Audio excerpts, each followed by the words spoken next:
tell you that the #1 problem in Hollywood was and is and always will be pedophilia. 2 words, 2 seconds, and suddenly you understand why certain people in Hollywood have spent years trying to destroy this man's credibility. In this room are some of the most important TV and film executives in the world, people from every background, but they all have one thing in common. They're all terrified of Ronan Farrow. He's coming for you. One man said it from a trauma survivor's perspective. The other said it as a joke, standing on the most watched stage in Hollywood. Both of them were telling the exact same truth, and both of them were ignored. Just like Jeffrey Epstein. Shut up! I know he's your friend, but I don't care. A comedian, a child star turned activist. Different platforms, different decades, different methods. But here's what nobody is connecting. They were both pointing at this same machine. And that machine has been running in Hollywood for a very, very long time. Here's the thing about truth in Hollywood. It doesn't disappear just because powerful people want it to. It just gets louder. And right now, 2 completely separate voices, one you'd expect, one you absolutely wouldn't, have been saying the same thing for years. Corey Feldman, you already know the name, child star, one of the most recognizable faces of 1980s cinema. The Goonies, Stand By Me, The Lost Boys, Gremlins. He wasn't just famous, he was a cultural icon before he even hit puberty.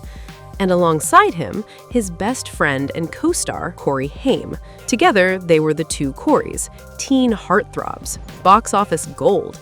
And behind that, 2 kids being circled by predators who had total access and zero accountability. Ricky Gervais, British comedian, creator of The Office, one of the sharpest satirical minds of his generation. Not a victim, not an activist, just a man standing on the Golden Globe stage in front of every major Hollywood executive and power player, and choosing very deliberately to say the quiet part loud.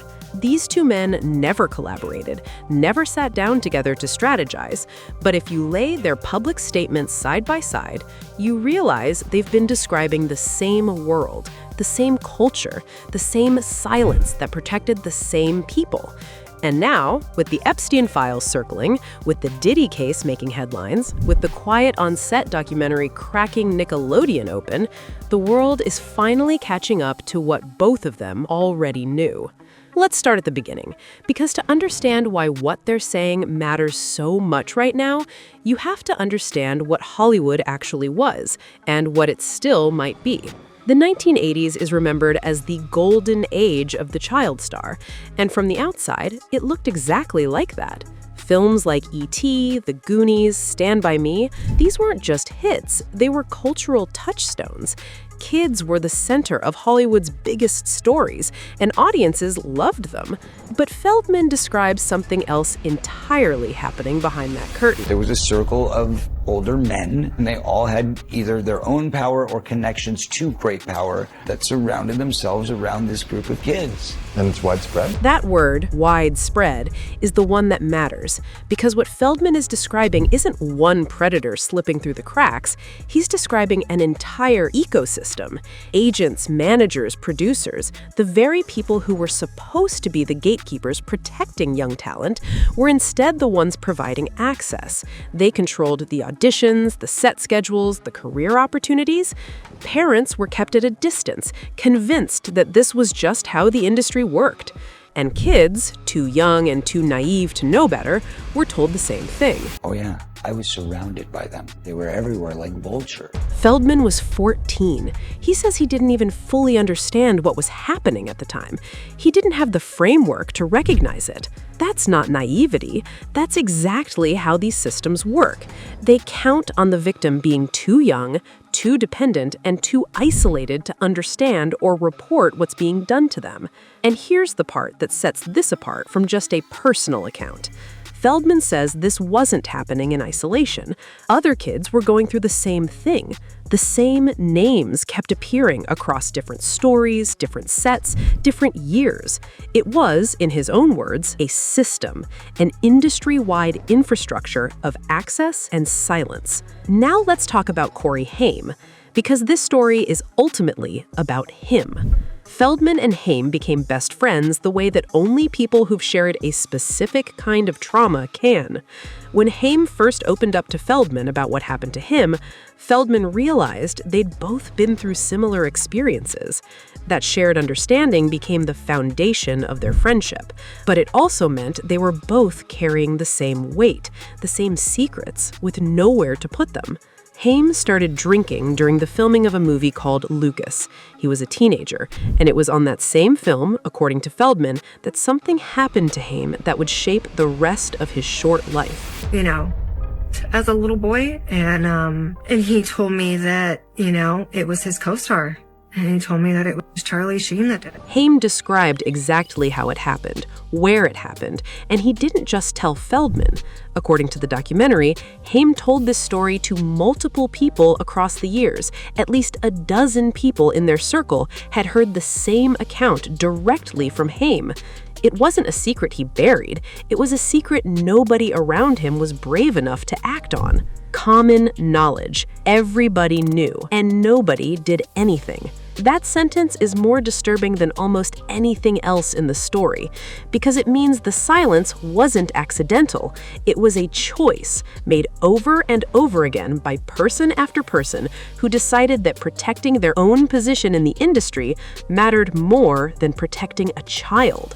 Haim's addiction escalated from alcohol to marijuana to crack cocaine. By 18, he was in rehab. He became, in his own words, a chronic relapser. He died on March 10, 2010, at just 38 years old.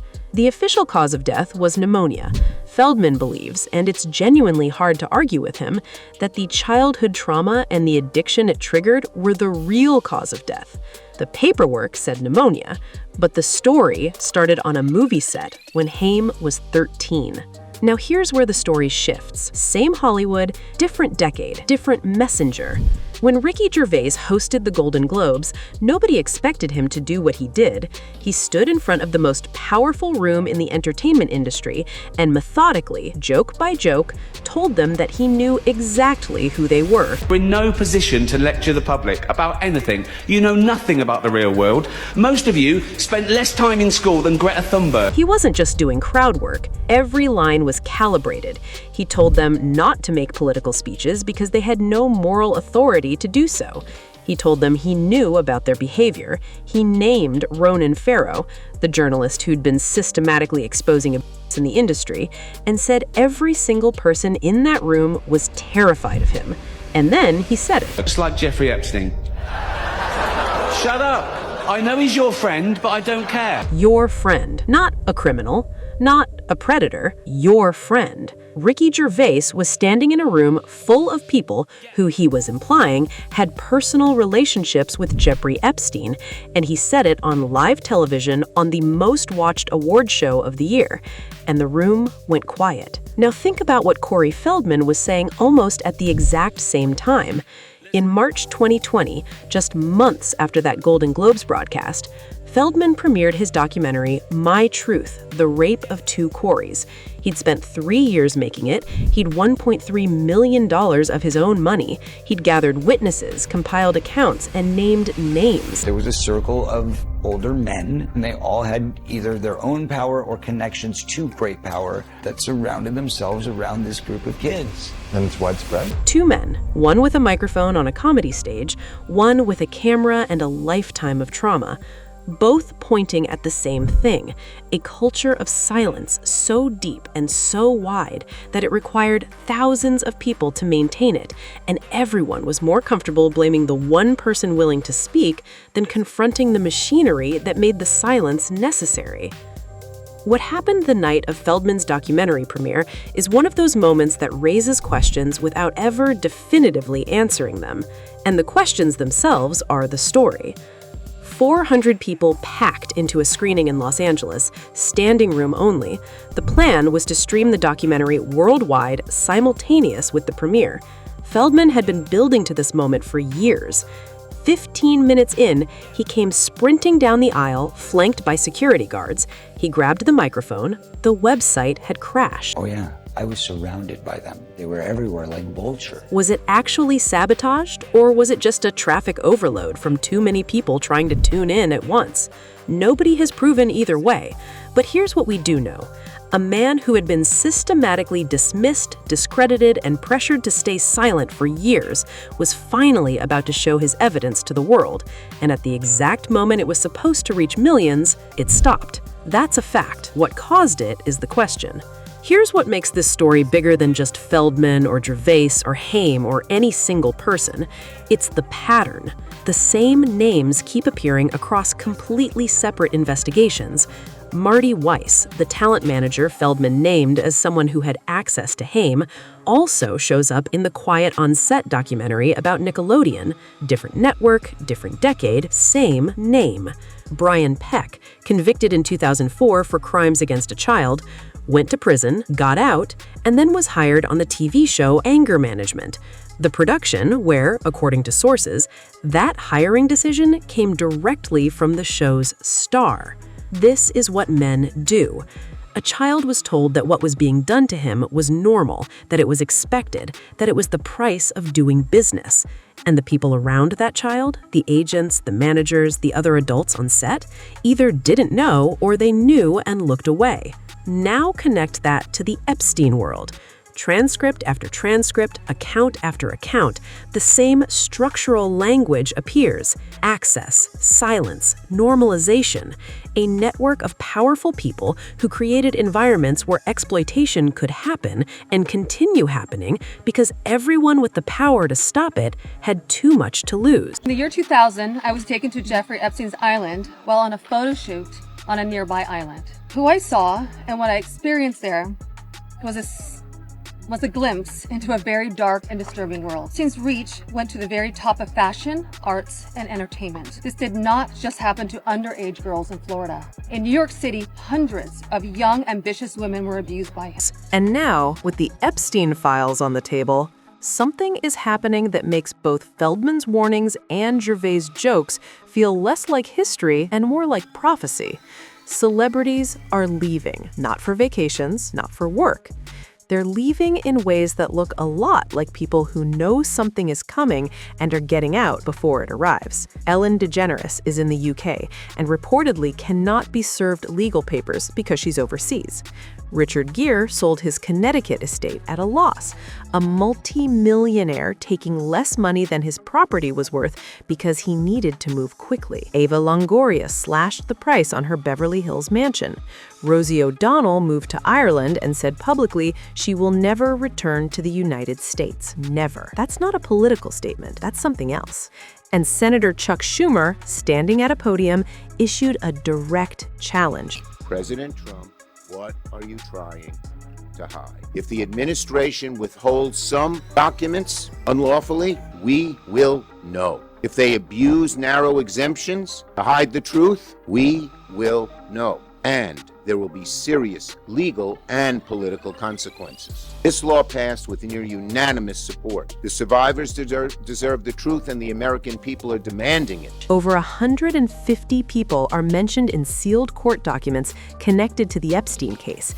And somewhere in Hollywood right now, people who know their names are on that list are watching the calendar and making decisions. Feldman has been asked about all of this, about whether the Epstein reckoning gives him hope, one by one. That's what he said. Not all at once, not in one explosive revelation, slowly, case by case, name by name, which is exactly how it's been happening. The Cosby case, the Weinstein case, the R. Kelly case, Quiet on Set, the Diddy case, and now the Epstein files. Let's go back to Gervais for a second, because his Golden Globe speech wasn't random. It wasn't shock comedy for the sake of it. If you watch that speech knowing what we know now, it reads like a very specific document. He referenced surviving R. Kelly and leaving Neverland in the same breath as films being nominated for awards. He implied that the people in that room were complicit in covering for people like that. He warned them explicitly not to give speeches about morality because they had none to offer. Talking of all you perverts, it was a big year. It was a big year for movies. Surviving R. Kelly, Leaving Neverland, 2 popes. He called them perverts to their faces on live television. And the room laughed nervously because what else could they do? Walking out would be an admission. Confronting him would be an admission. So they laughed, and the cameras stayed on their faces, and every single one of them knew exactly what he was actually saying. And what was he saying? The same thing Feldman had been saying for years, that this industry has a predator problem, that powerful people know about it, that the silence is not passive, it's active, it's chosen. Every single day, people in positions of power choose silence over accountability because the alternative costs them something. Feldman chose differently. It cost him his reputation for decades. He was called crazy, attention-seeking, desperate, washed up, the full arsenal of discrediting language that powerful systems deploy against inconvenient truth-tellers. They didn't want him saying it. They spent years making sure he couldn't. And yet, here we are. There's one more thread worth pulling here, because Feldman and Gervais weren't the only ones trying to signal what was happening. There was a moment, years before any of this became front-page news, where another Hollywood figure tried to say something. In the mid-20s, right, the first time I really came over here. You know, I had a whole bunch of weird paranoid suspicions about what the hell was going on because there was a lot of stuff I couldn't understand. Weird, paranoid suspicions. A lot of stuff he couldn't understand. And then he went quiet. The interview resurfaced years later, and people started reading between the lines. Was he describing the same machine Feldman was describing? Was he sensing the same network Gervais was poking at with his jokes? We don't know for certain, but the pattern here is worth noting. Multiple people across multiple decades kept bumping into something they couldn't fully articulate and then chose, for various reasons, to stop talking about it. The ones who didn't stop talking, Feldman being the most persistent example, paid a serious price for it. So here's where we are right now. Corey Feldman has been telling this story for 30 years. He made a documentary that cost him $1.3 million and crashed on its premiere night. He went to the Screen Actors Guild to try to change union rules. He named names on national television while being called a liar to his face. He did all of this because he made a promise to his dead best friend. Gervais Golden Rules walked into the most powerful room in Hollywood and told them in the most public way possible that he knew what they were doing and he didn't care who was in the room. And the Epstein files, with over 150 names and a federal deadline, are about to do something that no individual voice, however brave or persistent, could do alone. Force the documentation into the public record. Epstein survivors have been discussing creating our own list. We know the names. Many of us were abused by them. Now, together as survivors, we will confidentially compile the names we all know. The survivors know the names. The files contain the names. And the celebrities who've spent decades in rooms with the people whose names appear in both places are now selling houses, crossing borders, and making statements about politics that sound something else entirely when you look at the timing. Feldman asked a question years ago that deserves to be repeated right now. There are thousands of people out there, Matt, who have this information. Why him? Why always him? Because the thousands of other people who had the same information decided that knowing wasn't the same as doing. And for 30 years, Corey Feldman carried the weight of both. Gervais made the same point from the opposite direction. He stood in a room full of people who knew, who, by his own implication, were personally connected to the very figures now at the center of federal investigations, and he told them to their faces that the jig was up, that Ronan Farrow was coming, that the truth had a momentum now that no amount of industry power could stop. He was right, and so was Feldman, and the fact that it took this long, the Epstein files, the Diddy case, the Nickelodeon documentary, a survivor coalition compiling their own list, for the world to catch up to what both of them were saying says everything about how this system works and who it protects. The machine runs on silence. And right now, the silence is breaking. So let me ask you this. When you go back and watch Ricky Gervais at the Golden Globes, knowing what you know now, does it still look like comedy to you? When you hear Corey Feldman talk about vultures and circles and children who were told that abuse was just part of the job, does that sound like a desperate has-been to you? Or does it sound like two people who were telling the truth in the only ways available to them in a world specifically designed to make sure nobody had to listen? The files are coming.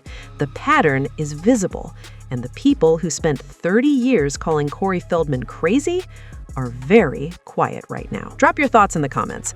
I want to know which part of the story hit you the hardest, and more importantly, why do you think it took this long for people to start listening? See you in the next one.